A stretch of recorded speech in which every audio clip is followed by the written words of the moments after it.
Hi everybody, thank you for joining me today. Today I'm going to be talking about R&D tax credits. There's a lot of myths around this area of the subject, basically in terms of the amount of money you can receive and who's eligible and how you make the claim. I mean, as a bit of background, the scheme's been around for over 20 years now, but it is only available for limited companies. So people who are partnerships or sole traders, LLPs, will not be eligible to get these tax credits. It was set by the government as a tax incentive to encourage innovation. I mean, last year there was about 40,000 claims made for R&D, and about 3.5 billion was claimed.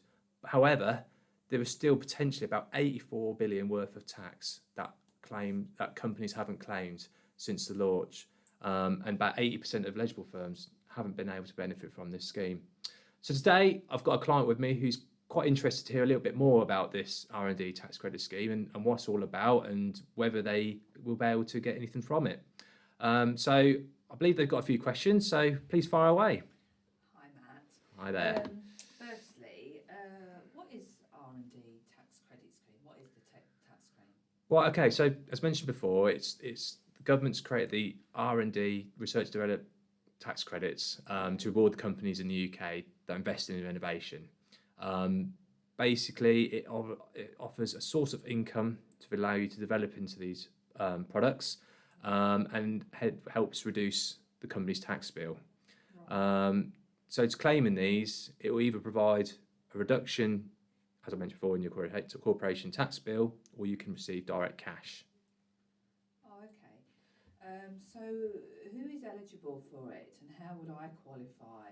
Okay, so first of all, you need to be a limited company, as mentioned before. So no partners, no sole traders, no LLPs, limited company, subject to corporation tax. So obviously that applies to myself because I'm a limited company. Absolutely, Yeah. absolutely. And you actually need to have completed some R&D qualifying activities. You need to have actually spent some money on the project. You can't just do the R&D and not spend no money because there's nothing to claim on. Right. So you have to actually incur qualifying expenditure. In terms of sectors, there's certain myths out there that, oh, I have to be in a certain sector to get the claim. But in fact, there's any sector can qualify. As long as you meet the relevant criteria, then you will be eligible and get a claim. For example, sectors that I've been involved in that have been able to make claims is agriculture, retailers, software and IT, web design, and waste management. So as you can see, that's quite a wide range of sectors there. Right. So just because you think you might be in a sector which doesn't qualify, as long as you meet the criteria, you will. So you mentioned there that a criteria to be eligible. What is the criteria? Okay, so there's four types, I would say, to keep it simple, four types of criteria that you need to meet. Right. You need to show there's a technological, a scientific advance, that's the sort of terms HMRC use, Right. but it must relate to your existing business trade or one that the business intends to create based on results of the project. The second part, there has to be certain uncertainties that have to be overcome, i.e. there's something you need to challenge or get right for an order you to get that advance. Okay. Right, okay, yeah. And then the third one is to explain how you got over that issue to make the advance, or what you tried to do to get that advance. Right. And then the fourth one is it can't already be in the market, so it can't be a product or service system already in the market, and it can't be easily worked out by a professional in that field, that what you do.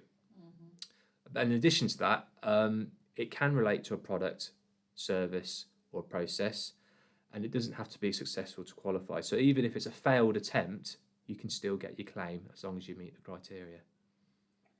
Okay, so can you give me an example of this? Okay, I'll give an example. I'll keep it fun. I'll relate to a movie that came in the 80s, quite a popular movie called Back to the Future.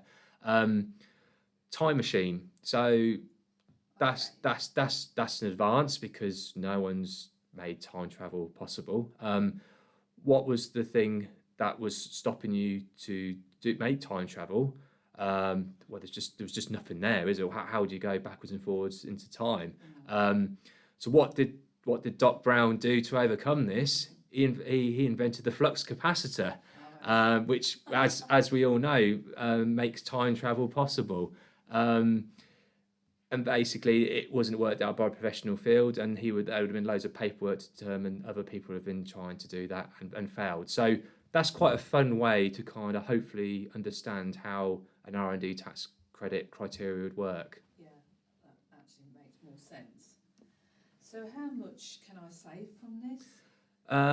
So it depends if you're an SME, a small medium company, or a large company. The SME R&D tax credit, a definition that it needs to be 500 staff or less, 100 million euros turnover or less, and 86 million gross assets or less. For that type of business, you can claim up to 33 pence for every pound spent. But for larger companies, they have to qualify under the RDEC, which is the Research and Development Expenditure Credit, and they can claim up to 13 pence for every pound spent. Okay. And so the actual amount of relief that the business received depends on its actual spend and a few other little factors. So in summary of the SME, they can effectively get a 230% tax deduction, and if they're a loss-making business, they can claim a 14.5% tax repayable credit. Okay. You mentioned that the amount of relief depends on the R&D spend. What spending is taken into consideration for the claim? Okay, so there's a few areas which would be as qualifying expenditure. Right. If I go through these, Yeah. so the first one would be employment costs. Right. So you can claim like gross salary, the employer national insurance, employer pension contributions, but things like benefit in kind, for like private medical or company card, that you can't have that, nor directors' dividends. Okay. It's purely gross salaries, employer national insurance, and pension contributions. And also, just to bear in mind is that employees, they might not spend all their time on R&D, so you would have to take a relevant proportion of them costs, which I've just mentioned. Another one is subcontracted people. You can claim up to 65% of their costs as long as they're working within the R&D project. And also externally provided workers, like as agency staff as well, we're able to take a proportion of their costs too. Right. And then a couple other areas which they deem as consumable items, which is materials that you consume or transform in your R&D process, and these can be things that include water and fuel and power too. Okay. And then the last one there is software. So if you've acquired software specifically used in the R&D activity, then we can also have a proportion of them costs as well. Right. Okay. So why aren't more businesses claiming for this then? I think it's just a lack of awareness. So people just are not aware that this support is out there. I mean, I mentioned before, it's been going for 20 years. So it's something that's out there, but they may not have been aware of that support being there. No. Also, they just don't think they qualify. They don't see what they're doing as R&D because they're perhaps not. No, they're probably not aware of the criteria. Bit of confusion of what they can and can't claim. You know, I've gone through the relevant costs they can. You know, they might assume, oh, there's more than that I can claim, or they didn't realise I can claim as much. So there's a bit of confusion, and I think where there's a little bit of doubt and confusion and not sure, they just dismiss it, and people don't look at it any further. Yeah, definitely. Well, definitely. So why is R&D tax relief so essential at this time? Okay, with obviously the dreaded W word with COVID, and business are finding it very difficult times at the minute. So it is quite a valuable source of income and support to a business, and you don't necessarily have to go through a credit check you would do with a loan. I mean, it's also available for businesses that are making losses. So again, in terms of obtaining a loan, if you're making losses, it's sometimes hard to obtain that loan. So it can be conducted over the last couple of years, which is good. So it does mean that in the last accounting period, you felt that you had R&D spend. We are able to make a claim in the previous year, just as long as we get the corporation tax return, because that's where the claim is made, on the corporation tax return. As long as we get that within the amended time frame, then we can go back to the previous year. One thing they just need to bear in mind, if they do receive state aid for these projects or for this work, then they won't be able to claim under the SME scheme, but they would be able to claim under the RDEC scheme, which I mentioned before. So obviously, this is all very interesting. So what about my business? How would I go about this now in terms of for you to move this forward for me and our business? Yeah, so we'd have to have another meeting, just a bit of a research really about what you've been doing and working out whether you've met the criteria and what spending has actually been done on this proposal project. And Yeah. is that led by yourself? Yes. So you're kind of like asking the relevant questions, and I can then hopefully deliver those answers. Absolutely. I know the details of the scheme. I know what you need to do to meet the criteria. Yeah. I know what expenditure you claim. What I don't know is what you're actually doing. What in terms of your actually line of work. What are you doing with R&D? I can't go through that. I need that information from you. So That's fine. I always recommend having hour chat, talking things out, finding out about what you're doing, what R&D work you're doing. If it sounds like, in my mind, you're meeting the criteria, we need to take that further. We need to extract the costs. We need to work out what the claim's going to be. And then once we've worked that out, we can actually put a claim together. Because it's no good just getting your tax return and putting numbers on there. You need a dedicated report to explain what you've done, how you've met the criteria. Because if you don't do that, and this is where a lot of businesses fall foul of this, you won't get the claim because HMRC needs some kind of evidence or backup to support your claim. And this is where we come in, because we were able to produce that report with all the relevant criteria to support your claim. And with 100% success rate, if you've got a claim, I'm fairly...